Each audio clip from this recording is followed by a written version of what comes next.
sitting down with NCAA champions, Bobby Fink, Kieran Smith. Bobby, I'm going to start with you. The 400 IM, can you take me through your race?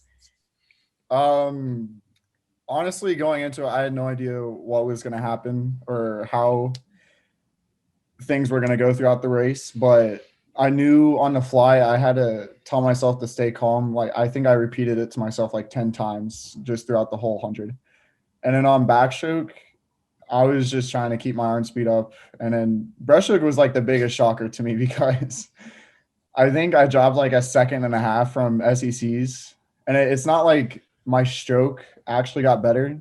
It's just I stayed underwater longer. So that I think that's the biggest takeaway for me is just how much I kind of learned how to do breaststroke during the 4am. And then freestyle, I was just trying to do whatever I could, honestly. Yeah, and then Kieran, after seeing that, were you inspired? Yes. So if I could take you through Bobby's race real quick from the stands, please do. There was a few of us up there, and like we kind of knew at the 200. I'll say after the 250, after Bobby split a 30.5 on breaststroke out of nowhere, and he was like making a move. We were like, oh well, once we get to freestyle, it's all over, and he was right. I mean, he proved himself. It wasn't even close. It was a beautifully swum 4am. It was really fun to watch and got me fired. Yeah. So then can you take me through your race after that one? Yes. 2 free was good. I told Rowdy after the race with ESPN, it was really emotional because after the meet getting canceled last year, where I think I had a couple of realistic shots to win a title. And then coming up short in the 500 yesterday, I really needed this. I could sleep well tonight. I lost a little bit of sleep last night, so it was good to get out of the way.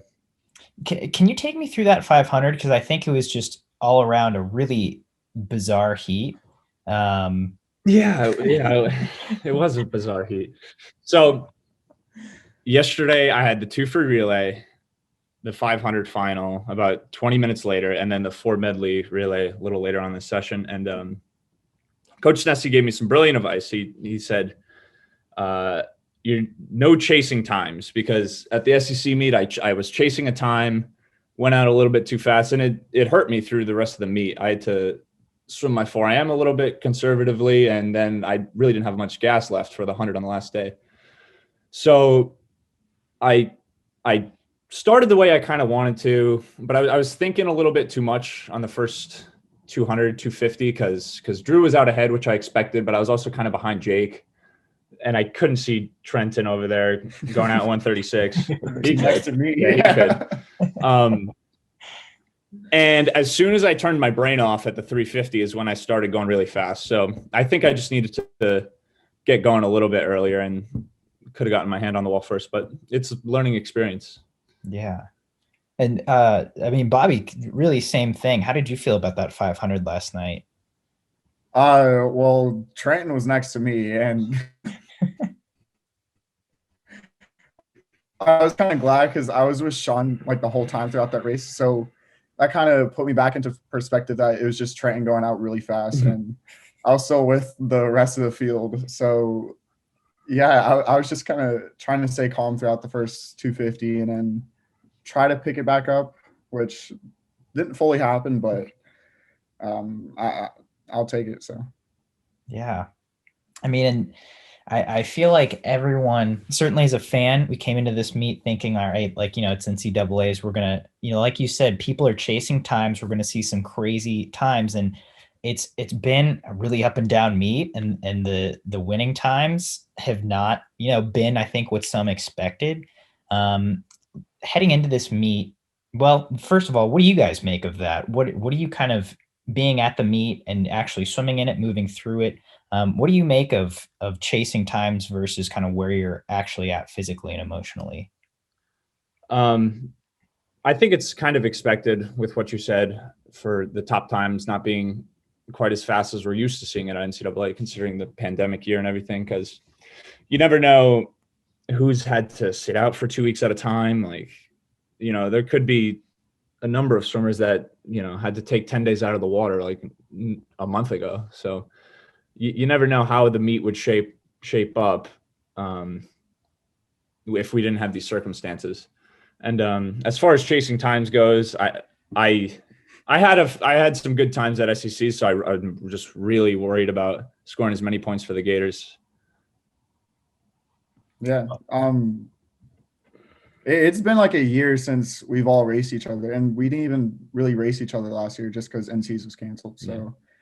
I think it's just new to everybody again, just being back on the same pool deck and at a huge meet like this. So yeah, and then at SECs, you guys were locked and loaded, shaved, tapered, the whole nine.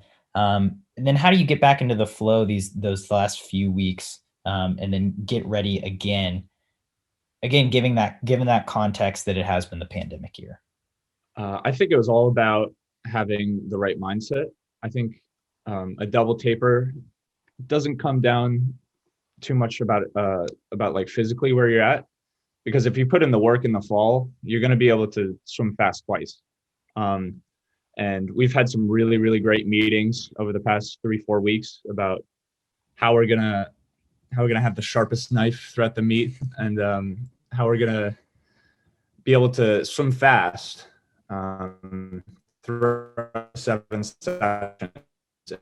I mean, tonight was the best night of swimming for the Gators that we've had in a really, really long time. We made our mark tonight, and I'm really proud of us all.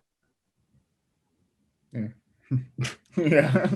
I mean, Coach Nessie has been going on about having the sharpest knife throughout the meet ever since we got done with SECs. He wanted to prepare us for just being able to swim fast throughout the whole meet and not die off at the end. And I think we're doing that really well. So I'm just proud of us all, because we're all going some best times and just putting our hand on the wall best. I mean, you two guys were NCAA champions tonight, but across the board, you had really good the Gators had great B final swims. Second, the 200 medley relay almost took a victory there. I mean, can you tell me a little bit more about how the team has been able to move through this meet so far, and the chemistry and energy that you guys are working with? Tonight, it started with him. I mean, he got it rolling, and then what was the next event? The fly. Eric Fries was 7th. He had a big best time there, and we got it going with me. And then Dylan Hillis was 2nd, which was the first time under 51. And Adam was so close. And then Adam was the best time from the B final. So we were just rolling tonight. It's really exciting. Is it moving through this meet? Does it feel different than NCAA's 2 years ago at all, just physically or emotionally? Yes. Yeah. 2 years ago, we struggled a little bit. We didn't have great relays. We didn't have the best team chemistry, so we really turned it around in the past 2 years since then, and we're looking good. That was awful.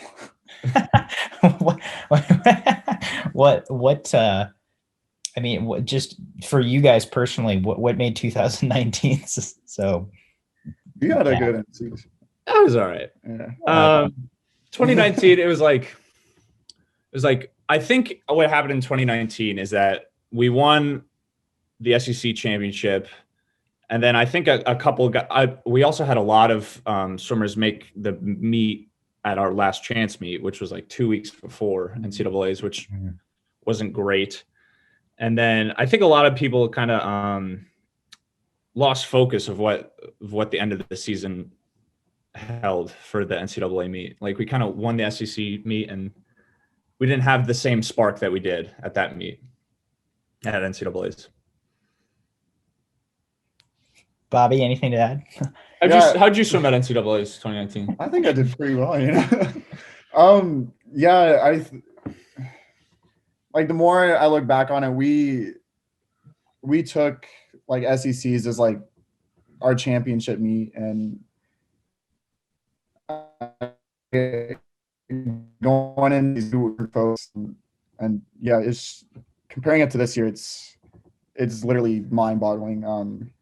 I think yesterday we scored 161 points, and in total in 2019 we were only like 164 at the end of the meet. So it's like light and day with how much better we're doing, and it's just I'm really proud of these guys and all the work we put in through this past how many months, like 8 months or something like that. Yeah. In the time between SECs and NCAAs, are you just ripping heck of fast times in practice all the time, or after SECs is there kind of a dip? Good. It's kind of both. Like a week before we went to NCs, we were doing a 250 and decent to 50s. You already know where I'm going with Yeah, this. go ahead. So during practice, Alfonso Mestre and I, we kind of just like go fast. We're just like always racing each other, and we were getting like harped on by this guy how we're not going to descend to 50s. But then little did they know he just went like 204 in a speedo, not even like trying the first 150. So that just like really stood out to me. He only sprinted like the last 100 and went 204 for a 250. So Yes. So yeah, after the SEC meet, it was kind of like we ramped up the yards just a little bit. I mean, for me, I don't think I ever got above 6K after SECs again. So, we were just getting our heart rate up enough to make sure we maintained our fitness. We got back in the weight room, and it was like 2 weeks of like when we needed to go fast, we were spot on. We were really fast, and that was one of the days that was pretty good. yeah. Pretty good. Yeah.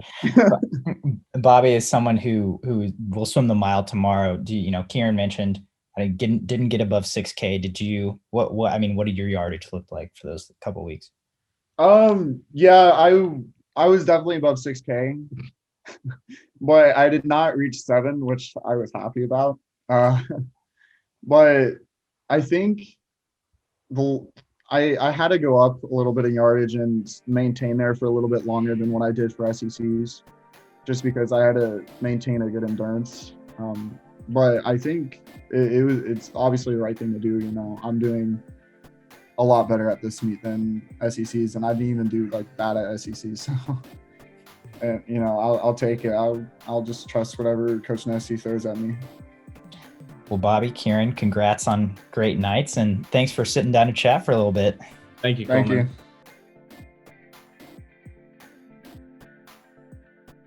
You've been listening to the SwimSwam podcast. Stay tuned for new episodes every week. You can take SwimSwam podcast on the go by subscribing on your favorite podcast platform. Look for links in the description below, and be sure to subscribe to our YouTube channel for more videos as well.